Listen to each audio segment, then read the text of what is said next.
The pity of the galaxy. Delicate sapiens. The United Galactic Federation, UGF, viewed humanity with a mixture of anthropological curiosity and profound pity. To the myriad species populating the stars, humans were an anomaly, a biological joke that somehow managed to achieve sapience and interstellar travel. The standard metrics for a species' suitability for war or even self-defense were brutally objective. Healing rate. The average UGC species could regenerate deep tissue damage or a simple fracture in a standard Earth day. Humans, with their agonizingly slow recovery, took weeks or even months for comparable trauma. Natural defenses. Nearly every UGC member possessed some innate defense. The Gorketh, a species known for their aggression and natural bone-plated armor that deflected small arms fire. The serpentine Xylos secreted a potent, paralyzing venom. The crystalline Zythari possessed natural radiation shielding. Humans had skin, barely tougher than the synthetic parchment used for interspecies trade documents. Toxins and resistance. Humans possessed minimal natural toxins, usually only mild irritants in their sweat. Furthermore, their fragile biology meant they suffered debilitating illness or death from microbial agents and environmental contaminants that other species shrugged off. Even a moderate loss of blood or a minor internal rupture was a catastrophic event for a human. They weren't unfit for war. They were overqualified for extinction. Because of this universally acknowledged vulnerability, humans were not permitted to serve in any offensive or direct defense capacity. The UGC, in a patronizing act of protective legislation, had legally classified the species as delicate sapiens. Humans could only work in support positions, the safest, most sanitized roles. Medics, where their minuscule stature was useful for navigating tight spaces. Logistics, where their strange, obsessive focus on detail proved invaluable. Cooks, analysts, janitors, and supply clerks. They were the gentle support structure, safely behind 10 layers of reinforced plasteel, and the protective bulk of their sturdier allies. Ambassador Alara Vance stood as humanity's representative. She was a woman of average height, framed by the austere dark blue uniform that marked her diplomatic status. Currently, she was present at a routine UGC assembly meeting, a cavernous, brightly lit hall where the air hung thick with the cloying metallic scent favoured by the dominant Krill delegation. Alara's posture was relaxed, a quiet confidence radiating from her despite the disparity in size and power surrounding her. Humanity didn't complain about their non-combatant status. They didn't protest the title of delicate sapiens. They were, in fact, happy and content with their position. They weren't there to fight. They were there to learn, to absorb the complex political maneuvering and deep history of the vast galactic tapestry.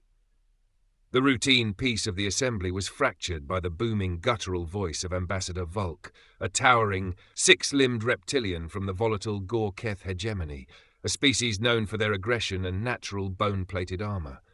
Vulk swiveled his massive head toward the small human delegation, his eyes two vertical yellow slits, narrowing in a predatory sneer. The ambient noise of the assembly dropped to a sharp hush. "It is interesting, the sight of a species so utterly unsuited for this galaxy," Vulk rumbled, the sound amplified by his breathing apparatus. He didn't bother to address Alara directly, speaking about humans as if they were a strange exhibit. "You humans must be living in constant fear in your Earth domain. I heard there are animals whose claws can tear you humans in half, predators whose teeth are so sharp they shred humans to pieces. You are one of the most lucky species I know that has not gone extinct from the severity of their own planet." He paused, letting his words hang heavy with contempt before delivering the final contemptuous blow. "To be honest, it remains a great puzzle to me how your species is not already extinct. If a true galactic war were ever to erupt, one where annihilation is the only rule, humans would, by every calculation, be the first to die." Alara Vance remained perfectly still, her hands clasped lightly in front of her. While the insult was blatant and deeply condescending, her expression didn't flicker. There was no anger, no defensiveness, just a thoughtful, almost serene acknowledgement of the alien statement. She waited for a beat, letting the Gorketh's harsh words echo, before she spoke.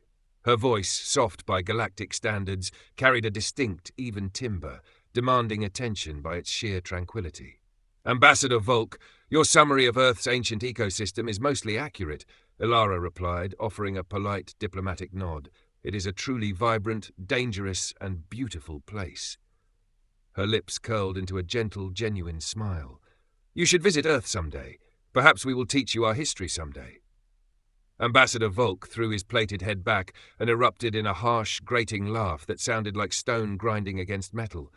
He slapped one of his massive, three-clawed hands against the surface of his podium, the thwack echoing throughout the hall. History? He scoffed, tears of mirth glistening in his yellow eyes. The history of a fragile human and how they avoided death? That is no history, Ambassador Vance. That is a miracle of mediocrity. And so the worlds moved on in peace, humans content with their position, fulfilling their vital support roles. But the fragile peace of the United Galactic Federation, UGC, was an illusion shattered not by gradual conflict, but by a sudden, violent upheaval. The aggressive, militaristic Zythari Dominion, long suspected of plotting beyond their borders, finally moved. Declaring total war on the Galactic Federation, they cited territorial conflicts and an archaic claim to several Outer Rim sectors. The fragile political stability dissolved instantly into chaos and mobilization. Within hours of the first declaration, fleets across the Federation scrambled into defensive positions, and the central government immediately convened a full emergency war summit on the capital world of Axion. The speed and scale of the Zythari threat had paralyzed diplomacy, forcing immediate strategic action from every high-ranking member of the UGC. The atmosphere in the Grand War Chamber on Axion was thick, a noxious cocktail of fear, ozone, and the sheer desperation of disparate species suddenly unified by a single terrifying threat, the impending war with the Zythari Dominion. Though the first shots had yet to be fired, the sense of doom was palpable. Massive holographic displays flickered ominously over the assembly, detailing the Zythari's devastating military capabilities and projecting the terrifying rapidity with which their advance was expected.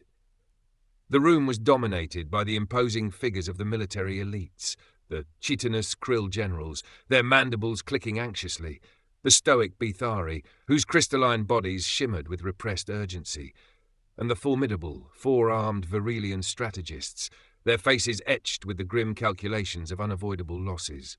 Humans, represented by Ambassador Elara Vance, were physically dwarfed, a quiet island in this ocean of galactic power. For days, they had been irrelevant in the strategic sense, yet they were now summoned for this desperate, full-assembly summit concerning defense coordination. The Virelian ambassador Keelar, a paragon of cool military logic, finally rose. His pronouncement was delivered with the weary authority of a commander stretching his resources to the breaking point. The Virelian Fleet Command has reviewed the projected casualty models, he stated, his voice carrying the weight of command.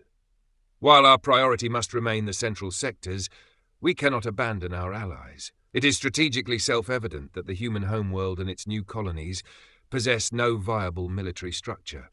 Their biology, though respected, is wholly unsuited for modern kinetic warfare. To deploy a deterrent fleet is, quite frankly, an act of charity necessary to preserve life. He paused, his gaze settling on Elara.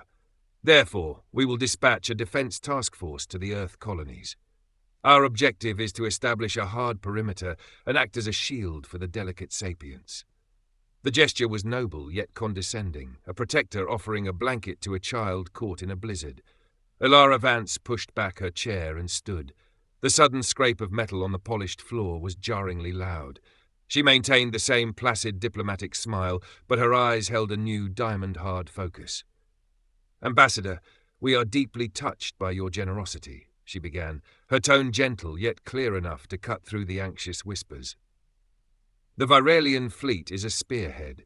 It is the most critical element available to the Federation for counter-offense. To divert a single component of that force, even a small task force, to the defense of our meager holdings would be a colossal, unforgivable waste of resources. It would be a selfish act." She looked the Virelian directly in the eye, then scanned the anxious faces of the Council, allowing the full implications of her next words to settle.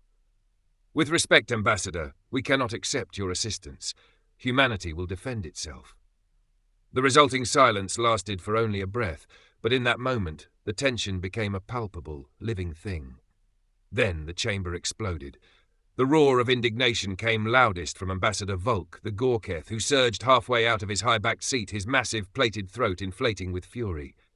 Delusion, a display fit for a children's play.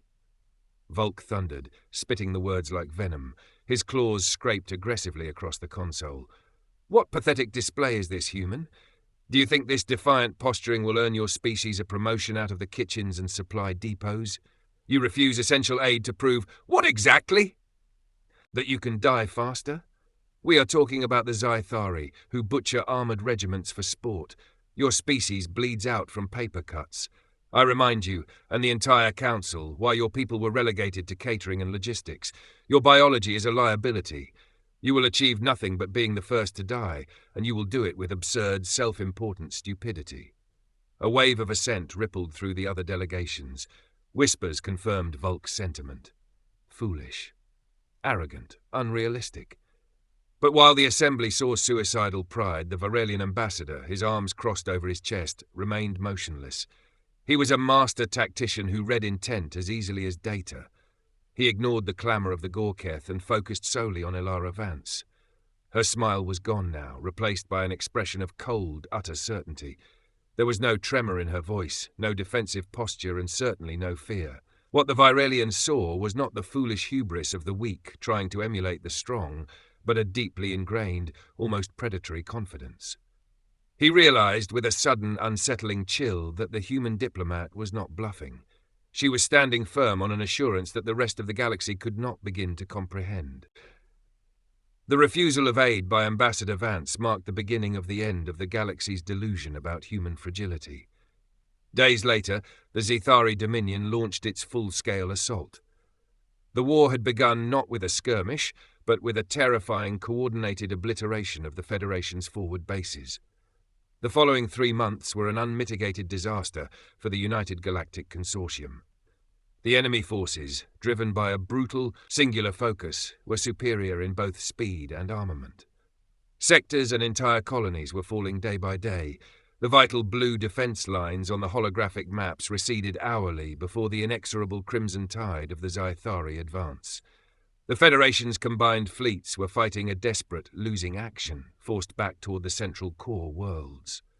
The massive, circular, holographic map in the Grand War Chamber had become a morbid fixture, a grim display where vital blue defense lines receded hourly before the inexorable crimson tide of the Zythari advance. 1 month into the conflict, the assembly was a picture of collective, grinding exhaustion. The air conditioning system struggled to compensate for the heat of anxious alien physiologies and failing energy reserves. Sleep deprivation was a universal affliction. Even the Gorketh, Volk, looked dull-eyed and subdued. The discussion now wasn't about winning, but about salvaging. Sector Gamma-12 is irrevocably lost, reported a Bathari general, its crystalline structure momentarily dulling with sorrow. We must assume a hard line at the Kepler barrier. We must anticipate the next wave of loss. The Council nodded grimly, and among the losses they had already tacitly factored in was Earth.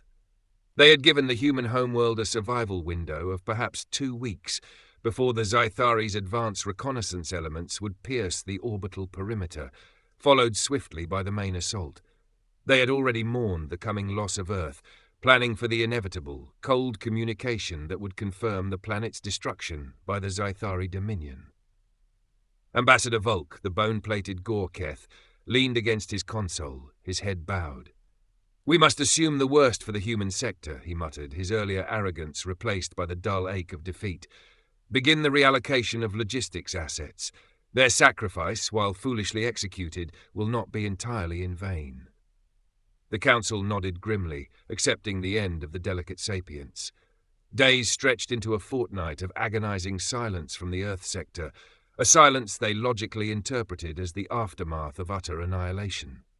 Then, at the 33-day mark, the central holographic display abruptly dissolved the tactical map and was replaced by raw intercepted data, a chaotic, panicked transmission from a mid-level Zythari command vessel designated Harbinger 4. The text scrolled across the screen in stark galactic standard, searing itself into the collective consciousness. Heavy, catastrophic losses reported, multiple capital ships disabled, ground forces encountering overwhelming unaccounted-for resistance patterns, retreating from designated engagement zones. Request immediate diversion of main battle group. The resistance is untenable. A stunned hush fell. It was an unnatural quiet that crushed all residual sound.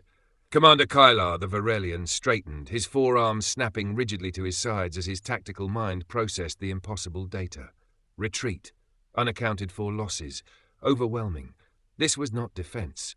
This was defeat. Volk the Gorketh raised his head slowly. His massive, predatory eyes, normally slits of focused aggression, went wide and round.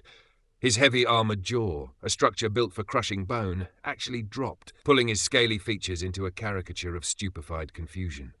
What lunacy is this? Volk croaked, his voice barely audible. Is this a real transmission? A Zythari general, whose crystalline body usually maintained perfect internal temperature, began to noticeably emit excess heat, causing the air around it to shimmer. Impossible, the general whispered, the word grating like unpolished quartz. Zythari does not retreat from a target rated less than standard defense. Earth's rating was negligible. But Kylar, focused solely on the cold mathematical reality of the reports, delivered the electrifying truth. They are not fabricating. The damage reports correlate to high-velocity impact, followed by specialized biocontainment breaches. Humans did not just survive. They forced the enemy to flee.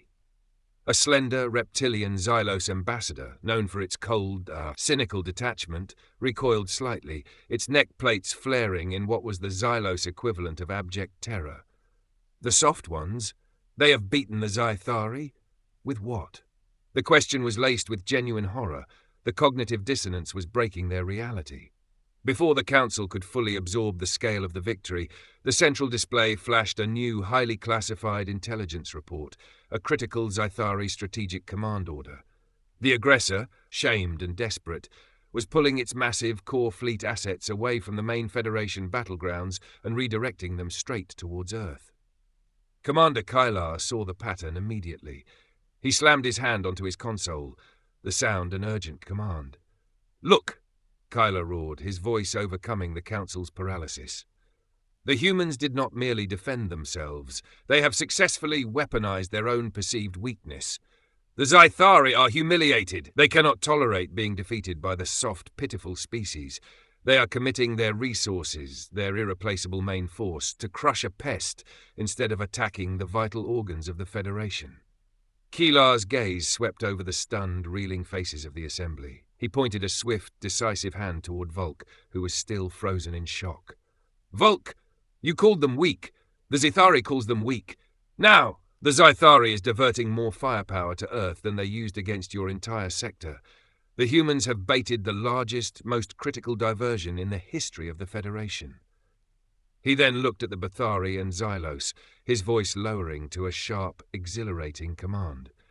"This is not a distraction. This is a gift. This is a strategic maneuver that cost us nothing. The very core of the Dominion's power is moving away from us, drawn in by the challenge of crushing the fragile species they mocked. This is the precise, perfect moment. We counterattack now." The Council, propelled by the evidence of Earth's shocking, unbelievable victory, finally galvanized. They launched a massive, coordinated counter-offensive against the now vulnerable, overstretched core of the Zythari Dominion. The war was soon over. The galaxy discovered that the species categorized as delicate sapiens were not unfit for war. They were simply overqualified for it. Earth not only saved itself, but, by drawing the aggressor's eye and holding fast with impossible resilience, had played the single most crucial role in securing the Federation's victory.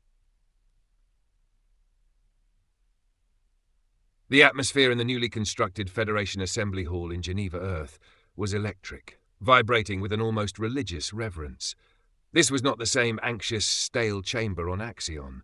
This hall was airy, bright, and its windows offered a stunning, panoramic view of the sparkling blue Atlantic.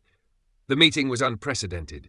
The entire United Galactic Federation Council had traveled to the human homeworld, a diplomatic mission framed as a gesture of thanks, but which was, in reality, a pilgrimage to understand the impossible. The assembled alien diplomats now viewed humanity with a completely new light. Gone was the patronizing pity, replaced by an unsettled mixture of awe, respect, and a profound, chilling realization. They saw Ambassador Alara Vance not as a delicate sapient, but as the representative of a species that had effortlessly absorbed the worst shock the Zythari could deliver, then strategically used that assault to win the entire war. Commander Kylar, the Varelian ambassador, still bore the weight of command, but his posture was now one of focused humility. He spoke first, his voice hushed in the quiet room. "Ambassador Vance, the Federation owes humanity its existence. Your tactical refusal of our aid, which we then condemned as arrogance, turned out to be the master stroke of the war. But the strategic diversion is only half the equation. You held the line against forces designed to crush armored battalions. We were wrong. We judged the book by its cover, and we nearly paid the ultimate price for our prejudiced assessment." He leaned forward, his multiple eyes fixed on Alara. "We must know. How did you do it? How did a species classified as fragile achieve this?" A slow, deliberate smile touched Alara Vance's lips. Her eyes drifted momentarily across the room, past the relieved faces of the Bethari and the Krill, and settled firmly on the Gorketh ambassador, Volk. Volk, who had mocked her people with vicious contempt, was utterly silent now, his massive jaw clamped shut, his eyes sunken and troubled. The laughter that had once filled the chamber was a distant, humiliating memory. Alara's voice, though soft, was amplified throughout the hall. It was calm, measured, and dripping with controlled, satirical power.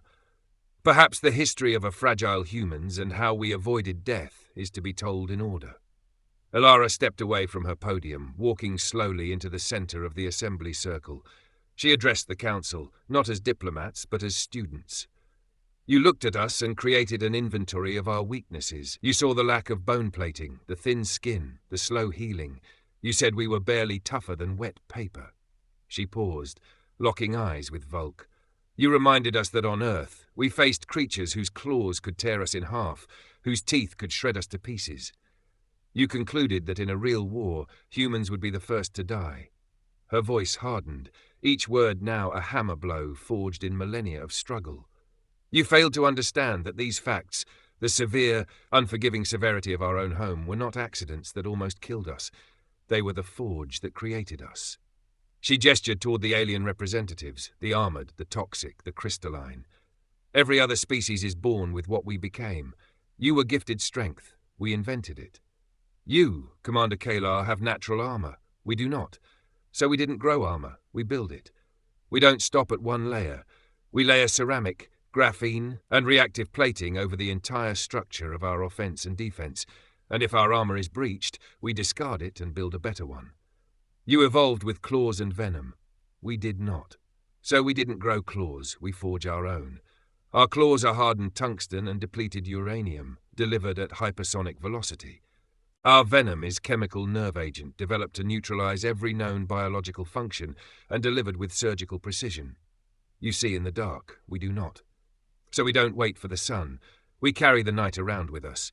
We create electromagnetic spectrums visible only to us. We turn night into day and silence into data. We weaponize the unseen." Her gaze circled back to Volk, who shifted uncomfortably in his seat. "You said we must live in constant fear of Earth's predators.